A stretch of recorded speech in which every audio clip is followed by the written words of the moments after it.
Hello दोस्तों, this is me Anand Kumar Maurya. दोस्तों, हम लोग जानते हैं कि हमारा रेलवे का एग्ज़ाम होने वाला है आफ्टर लॉकडाउन। तो हम लोग अपनी तैयारी को बरकरार रखेंगे लॉकडाउन में। तो दोस्तों, हम लोग प्रीवियस ईयर के क्वेश्चन करने वाले हैं। दोस्तों, प्रीवियस ईयर का क्वेश्चन जो होता है अपने आप में एक सिलेबस होता है। अगर प्रीवियस ईयर के क्वेश्चन कर लिए जाएं तो हमारा 80 से 90% सिलेबस कंप्लीट हो जाएगा। तो हम लोग अलग से अपना सिलेबस पढ़ते रहेंगे और प्रीवियस ईयर के क्वेश्चन भी करते रहेंगे। तो प्रीवियस ईयर के क्वेश्चन में अगर आपको आता है तो हम 5 सेकंड के लिए ब्रेक लेंगे आफ्टर एवरी क्वेश्चन। तो अगर आता है तो आप अपने से टिक करिएगा, अगर नहीं आता है तो हम लोग आंसर जानने का प्रयास करेंगे। तो आइए देखते हैं पहला क्वेश्चन है दोस्तों, ऑक्सीजन के द्रव्यमान में हाइड्रोजन के द्रव्यमान का अनुपात हमेशा होता है। तो ऑक्सीजन के द्रव्यमान में हाइड्रोजन का अनुपात यानी ऑक्सीजन और हाइड्रोजन का यौगिक होता है जल। क्या होता है? जल का फॉर्मूला होता है H2O। दोस्तों, H का परमाणु द्रव्यमान होता है 1.008 समथिंग इस प्रकार होता है, और ऑक्सीजन का होता है 15.999 इतना होता है। तो इसको हम लोग 16 मानते हैं। तो हाइड्रोजन का 1 और ऑक्सीजन का 16, और हाइड्रोजन का 2 परमाणु है। यहाँ जो सफिक्स में होता है परमाणु बोलते हैं, और यहाँ पहले होता है उसको अणु बोलते हैं। तो यहाँ नहीं है अभी। हाइड्रोजन में 2 है, तो हाइड्रोजन का परमाणु द्रव्यमान 1 और 2 हाइड्रोजन है तो 2, और ऑक्सीजन का 16। तो ये आपका हो गया, कट जाएगा 1:8। तो क्या हो गया? ऑक्सीजन के द्रव्यमान में हाइड्रोजन का परमाणु द्रव्यमान क्या हो गया? 1:8। दोस्तों, यहाँ हाइड्रोजन का परमाणु द्रव्यमान है तो हाइड्रोजन पहले लिखेंगे, और किस में निकलना है? ऑक्सीजन में। तो उसको ऑक्सीजन को नीचे लिखेंगे। तो हाइड्रोजन का 1 हो गया और ऑक्सीजन का 8। तो हमारा आंसर हो जाएगा 1:8। ठीक है, चलते हैं आगे के क्वेश्चन की तरफ। तो हमारा अगला क्वेश्चन है, जब तक किसी पिंड पर असंतुलित बल लागू किया जाता है तब तक इसकी ... में निरंतर परिवर्तन होता है। तो आंसर टिक कीजिए।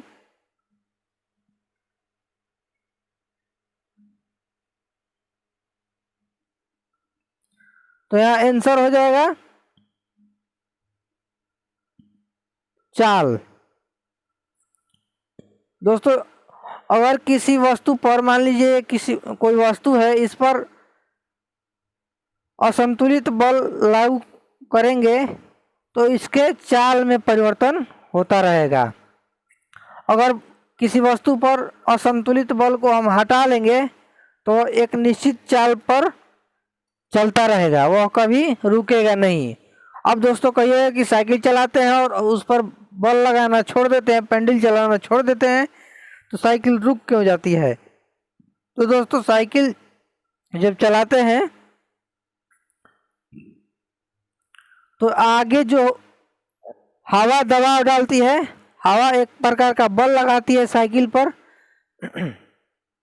जिसके फलस्वरूप वह साइकिल रुक जाती है। तो कहीं ना कहीं से बल लग रहा है, तब इसीलिए चाल में परिवर्तन हो रहा है। नहीं तो अगर बल नहीं लगाया जाएगा तो स्वतंत्र रूप से कोई वस्तु चलती रहेगी तो क्या होता है, चाल में परिवर्तन होता है। अगले क्वेश्चन की तरफ चलते हैं। दोस्तों, ट्रैफिक को नियंत्रित करने के लिए रोबोट का उपयोग करने वाले भारत के पहले शहर का नाम बताएं। टिक कीजिए आंसर।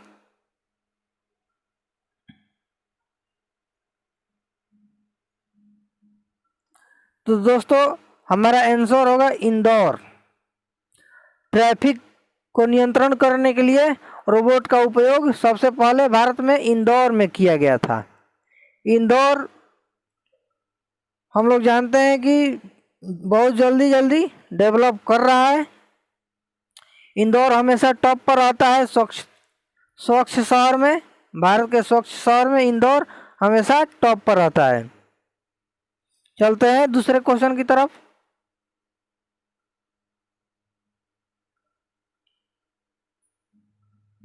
तो अगला क्वेश्चन है हमारा,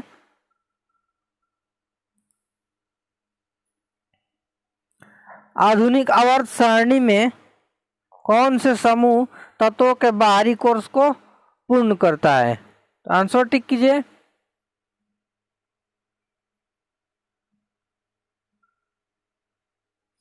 तो दोस्तों, हमारा 18वां जो है, 18वां समूह जिसमें तत्वों के बाहरी कोर्स को पूर्ण करती है। जैसे पहला हमारा पीरियोडिक टेबल इस तरह का रहता है।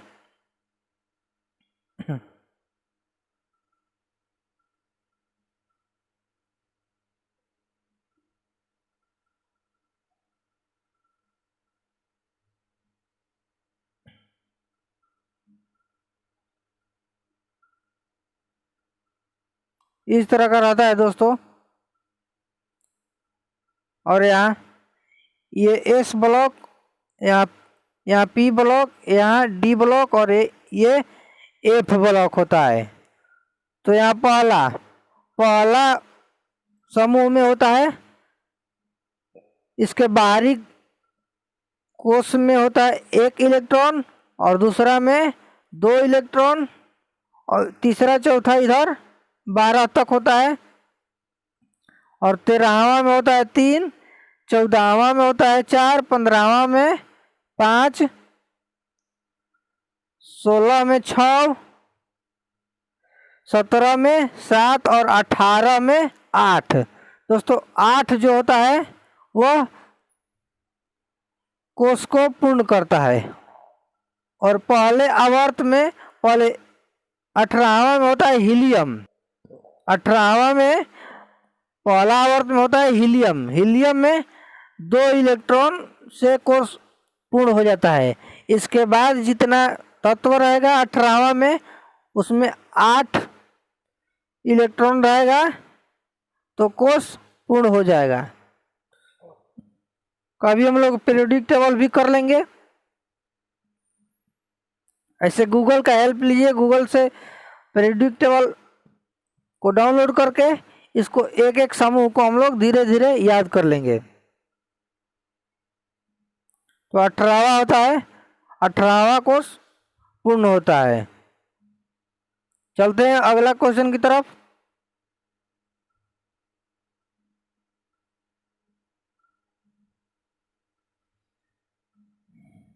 दोस्तों, जब कोई वस्तु वृत्तीय पथ पर गति करती है तो घूर्णन करती हुई वस्तु की ओर लगने वाला बल कहलाता है। आंसर टिक कीजिए।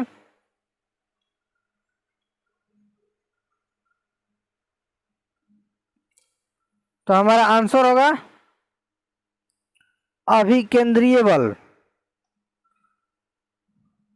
घूर्णन की हुई वस्तु पर लगने वाला बल अभिकेंद्रीय बल अंदर की ओर लगता है, और बाहर की ओर लगने वाली बल अपकेंद्रीय बल होता है।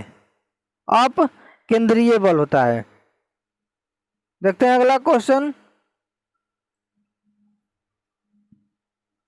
दोस्तों, निम्न में से किसे पर्वतों की रानी नाथ कहा जाता है।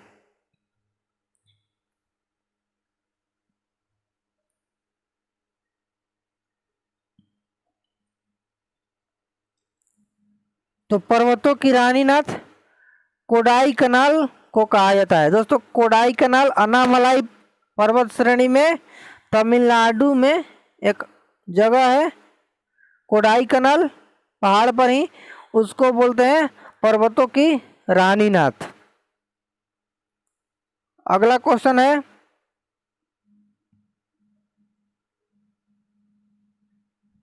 निम्नलिखित में से कौन सा जानवर पराध्वनि उत्पन्न कर सकता है?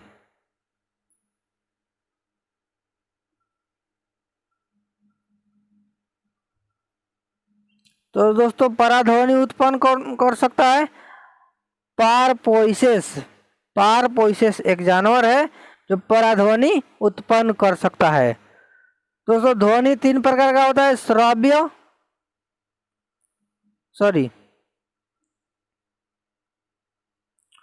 अपश्रव्य, श्रव्य, पराश्रव्य।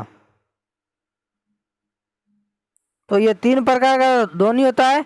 ये होता है 20 हर्ट्ज से कम, 20 हर्ट्ज से कम होगा तो अपश्रव्य बोलेंगे, और 20 हर्ट्ज से 20,000 हर्ट्ज रहेगा तो श्रव्य बोलेंगे, और 20,000 हर्ट्ज से अगर अधिक रहेगा तो पराश्रव्य बोलेंगे। तो यहाँ पराश्रव्य ध्वनि है तो क्या होता है, 20,000 हर्ट्ज से अधिक उत्पन्न करता है तो ये पारपोइसेस करता है। अगला क्वेश्चन है, निम्न में से कौन सा विकल्प उस लवण का उदाहरण है जिसके जलीय विलयन का पीएच 7 से कम होता है?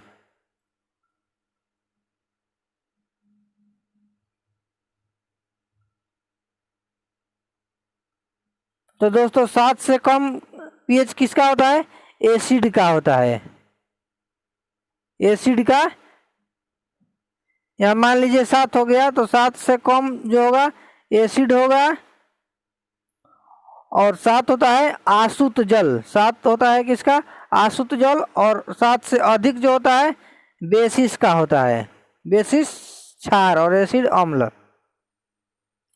तो हमारे यहाँ एसिड होगा, 7 से कम पीएच है तो क्या होगा? एसिड होगा। एसिड इसमें कौन है? तो अमोनियम क्लोराइड एसिड है। बाकी ये सब बेसिस है, क्षार है, जिसका पीएच मान 7 से अधिक होता है।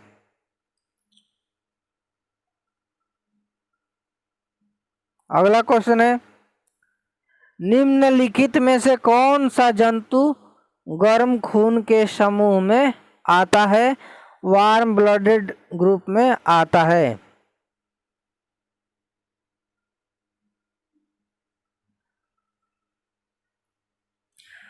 तो दोस्तों वार्म ब्लडेड में या तो मैमल्स, स्तनधारी आते हैं। स्तनधारी वर्ग उसे बोलते हैं जिस वर्ग में मादा बच्चे को दूध पिलाती है, तो उसका गर्म खून होता है। और दूसरा होता है बर्ड का होता है, गर्म खून होता है, चिड़िया का गर्म खून होता है। तो इसमें देखेंगे स्तनधारी होगा या चिड़िया होगा। तो मछली तो है नहीं, मगरमच्छ भी नहीं है, टोड भी नहीं है, यहाँ कबूतर आंसर हो जाएगा। कबूतर है, स्तनधारी तो नहीं है लेकिन चिड़िया जरूर है, तो चिड़िया का भी गर्म खून होता है।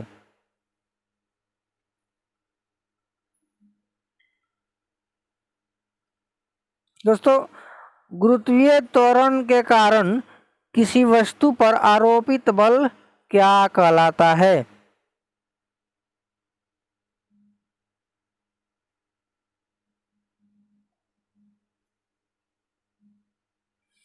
तो गुरुत्वीय त्वरण का पहले बल का सूत्र हम लोग जानेंगे। बल का फॉर्मूला होता है ma, द्रव्यमान इंटू त्वरण। तो ये त्वरण क्या होता है? गुरुत्वीय त्वरण के कारण अगर हो तो mg। तो ये क्या होता है, वह भार का, वेट का फॉर्मूला होता है। तो यहाँ हो जाएगा वेट। वेट भी दोस्तों एक प्रकार का बल ही है। इसको हम वजन के साथ कंपेयर नहीं करेंगे। वजन, मास और वेट में डिफरेंस है। तो वेट एक प्रकार का बल होता है, इसका SI मात्रक न्यूटन होता है। तो हमारा आंसर हो जाएगा भार।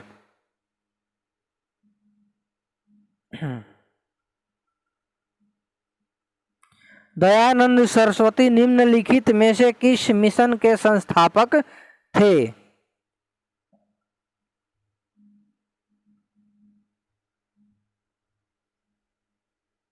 तो दोस्तों दयानंद सरस्वती जो थे आर्य समाज के संस्थापक थे।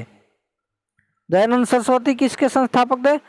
आर्य समाज के संस्थापक थे। चिन्मय मिशन के संस्थापक कौन थे? चिन्मयानंद सरस्वती। चिन्मय मिशन के कौन संस्थापक थे? चिन्मयानंद सरस्वती। और ब्रह्म समाज का राजा राम मोहन राय। ब्रह्म समाज का राजा राम मोहन राय। और प्रार्थना समाज का कौन थे? तो आत्मा राम पांडुरंग और दादोबा पांडुरंग दोनों भाई थे। दोनों इसका संस्थापक थे। इसकी स्थापना 1867 ईस्वी में केशव चंद्र सेन से प्रेरणा लेकर हुई थी। तो इसका कौन हो गया? आत्मा रंग पांडुरंग और दादुबा पांडुरंग। तो दयानंद सरस्वती किसके थे? आर्य समाज के संस्थापक थे। अगला क्वेश्चन देखते हैं। वॉशिंग सोडा में जल के कितने अणु होते हैं? तो दोस्तों वॉशिंग सोडा का होता है, पहले आंसर टिक कर लीजिए।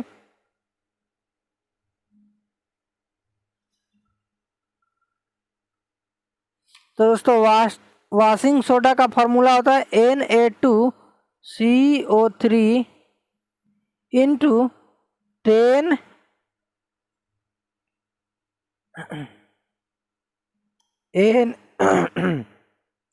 Na2CO3 into 10H2O। तो हम लोग जानते हैं ये परमाणु होता है और ये यहाँ जो लगा रहता है अणु होता है। तो हमारा आंसर हो जाएगा 10।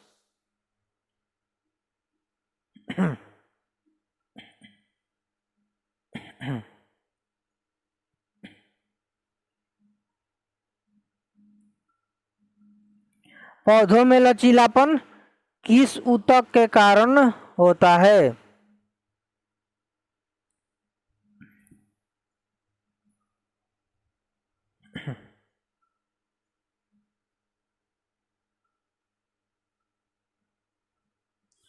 दोस्तों हमारा आंसर हो जाएगा कोलेन काइमा। तो पौधों में लचीलापन होता है कोलेन काइमा।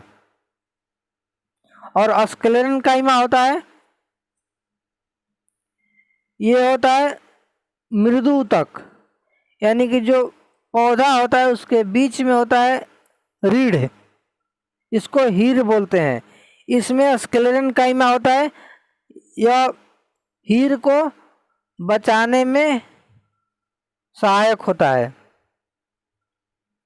और पैरन काइमा होता है, जैसे पेड़ पर किसी प्रकार का चोट आ जाए उसको, उस घाव को भरने के लिए होता है पैरन काइमा। और कोलेन काइमा हम लोग जानते हैं लचीलापन के लिए होता है, ताकि आंधी आने पर पेड़ टूटने से बचे, इसलिए पेड़ में लचीलापन होता है। और पैरन काइमा घाव को भरने के लिए होता है, स्क्लेरन काइमा रीढ़ में होता है। और दोस्तों यहाँ जाइलम और फ्लोएम में कन्फ्यूजन होता है। तो जाइलम क्या होता है? जाइलम जल को ढोने के लिए होता है और जल के साथ खनिज और लवण भी घुला रहता है, इसलिए जल के साथ वह भी परिवहन होता है, खनिज और लवण भी। तो हम लोग जानेंगे जाइलम से जल और खनिज लवण। और फ्लोएम, फ्लोएम से फल होता है।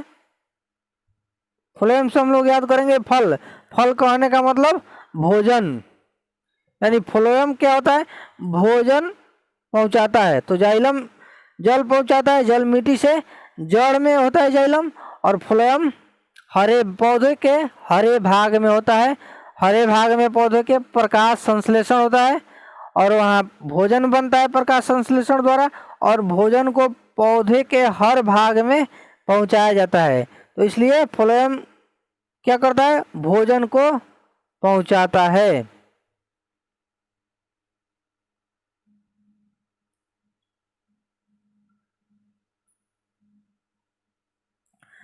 अगला क्वेश्चन है, निम्नलिखित में से कौन से तत्व का रासायनिक प्रतीक लैटिन से लिया गया है।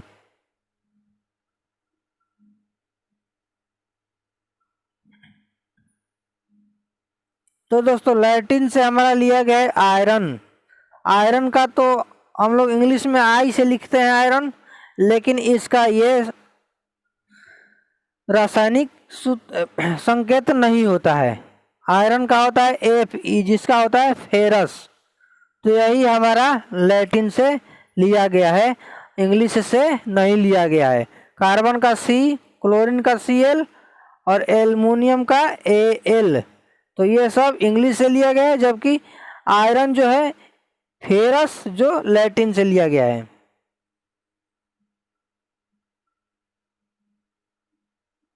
निषेचित अंडा युग्मनज में कहाँ प्रत्यारोपित किया जाता है।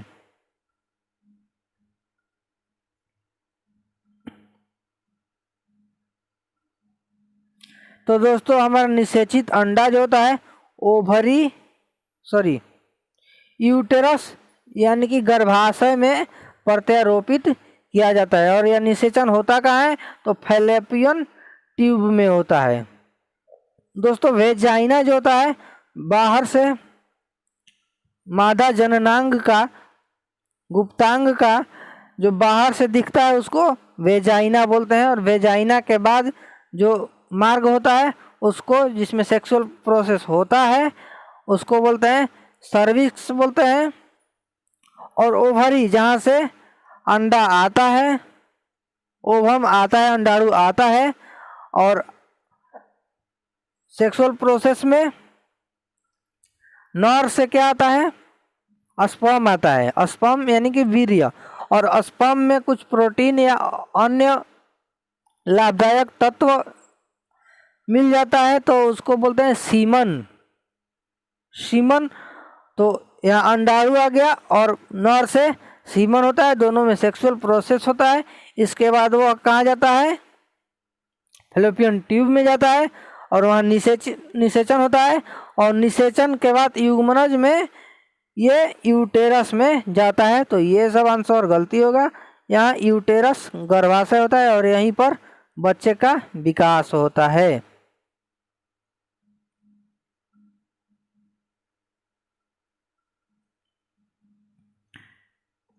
यदि एक ड्राइवर कार को 15 मिनट प्रति सेकंड की चाल से चलाता है तो 3 घंटे 20 मिनट में तय की गई कुल दूरी ज्ञात करें। बनाइए इसको।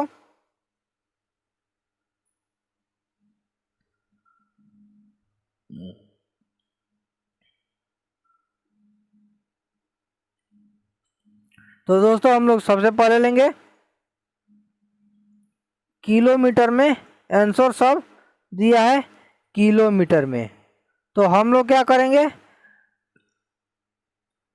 यहाँ चाल को किलोमीटर प्रति घंटा में बदल देंगे, यहाँ भी घंटा में है, और 20 मिनट इसको भी घंटा में बदलेंगे। तो हम लोग पहले चाल को, स्पीड को देखते हैं।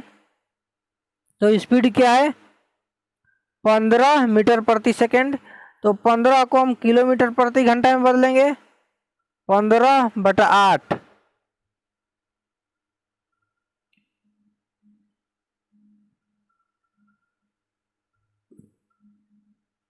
सॉरी 15/8 नहीं होता है, 15 गुणे 18/5 होता है, या 18/5 और 5/18 में कुछ लोगों को कन्फ्यूजन होता है।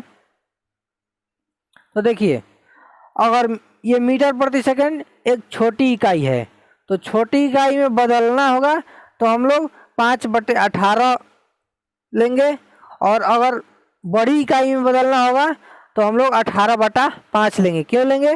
तो 5/18 और 18/5 ये दोनों में कम कौन है?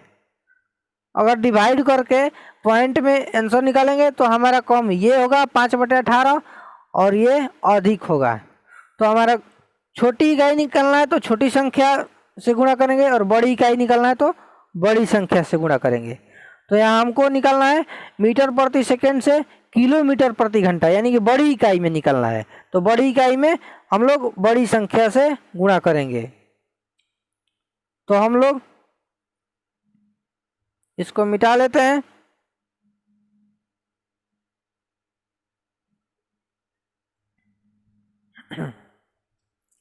तो हमारा हो जाएगा, ये 3 से कटेगा तो हमारा स्पीड हो गया 54 किलोमीटर प्रति घंटा। और टी निकालेंगे, टी क्या निकालेंगे? 3 घंटे प्लस 20 मिनट को हम लोग घंटा में बदल देंगे तो ये कट जाएगा 1 से और ये 3 से। हमारा क्या होगा? 3 + 1/3, इसको हम लोग जोड़ेंगे तो 10/3 हो जाएगा। तो हमारा स्पीड इतना और टाइम 10/3 घंटा। इसको घंटा में बदल लिए तो ये घंटा और ये किलोमीटर प्रति घंटा में। तो हमको निकालना है दूरी। तो दूरी का होता है चाल गुणे समय, तो दोनों को गुणा कर लेंगे। तो 54 × 10/3 यानी कि D बराबर 54 × 10/3। यहाँ कट जाएगा 18 से, हमारा आंसर हो जाएगा 180 किलोमीटर। तो हमारा 180 किलोमीटर आंसर होगा।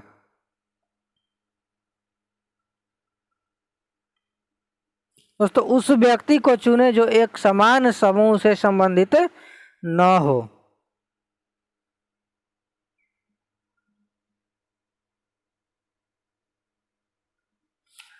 तो ये हमारा वैज्ञानिक का नाम है आइंस्टीन, और ये भी बल्ब का आविष्कार किया था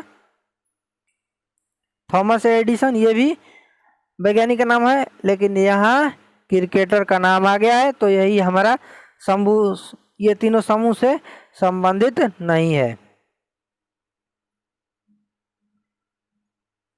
किसी चाल का प्रतिरोध निम्नलिखित में से किस पर निर्भर नहीं करता है?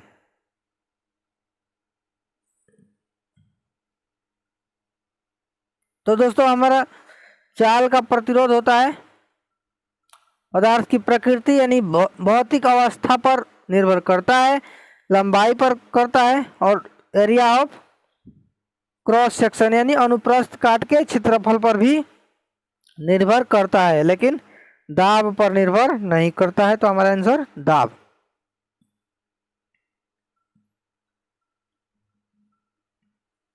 निम्नलिखित में से किस अभिक्रिया में ऑक्सीजन हवा में मुक्त होती है?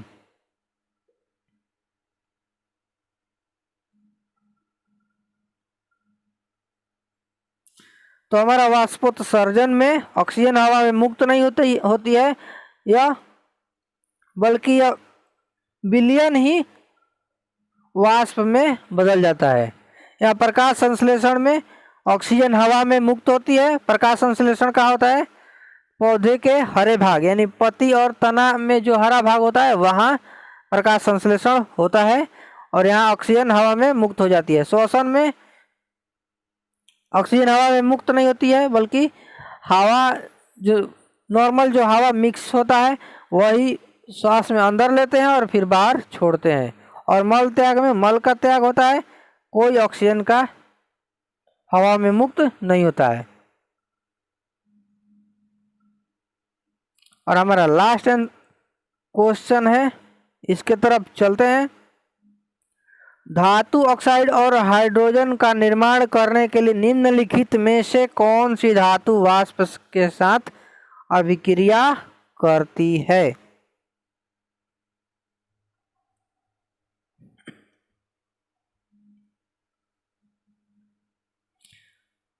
तो यहाँ हम देखेंगे कॉपर न तो गर्म जल से अभिक्रिया करती है न ही ठंडे जल से अभिक्रिया करती है। गर्म जल कहने का मतलब जल वाष्प। कॉपर किसी से भी अभिक्रिया नहीं करती है, यानी जल से अभिक्रिया नहीं करती है। और लेड भी जल से अभिक्रिया नहीं करती है, सिल्वर भी नहीं करता। सिल्वर का होता है Ag, संकेत होता है Ag, सोना का Au और प्लेटिनम, ये तीनों जल वाष्प से अभिक्रिया नहीं करता है, इसलिए ये इसका गहना बनता है। ताकि यह अभिक्रिया किसी से भी अभिक्रिया नहीं करता है, इसका अभिक्रिया लगभग 0 के बराबर होता है और यह अपने अंत समय तक चमकता रहता है, इसलिए इसके गहने बनते हैं। और एल्युमिनियम हमारा हो जाएगा आंसर, ये जल वाष्प से अभिक्रिया करती है। तो ये रहा हमारा आज का क्लास, हम इसको कंटिन्यू करेंगे, फिर देखेंगे अगला 20 प्रश्न। तब तक के लिए हम विदा लेते हैं। Thanks for listening, may God bless you, जय हिंद। और हमारे चैनल को अगर नए हैं तो सब्सक्राइब कर दीजिए हमारे साथ जुड़ने के लिए, और उसके साथ ही बेल आइकन को भी प्रेस कीजिएगा ताकि, और उसके बाद ऑल भी सिलेक्ट कर लीजिए। बेल आइकन को अगर प्रेस करेंगे तो हमारा 3 ऑप्शन आएगा, ऑल, पर्सनलाइज्ड और कैंसिल, नॉन आता है, तो ऑल को हम लोग सिलेक्ट करेंगे ताकि हमारे हर वीडियो का अपडेट आपके पास सबसे पहले पहुंचे। ठीक है दोस्तों, चलते हैं, जय हिंद।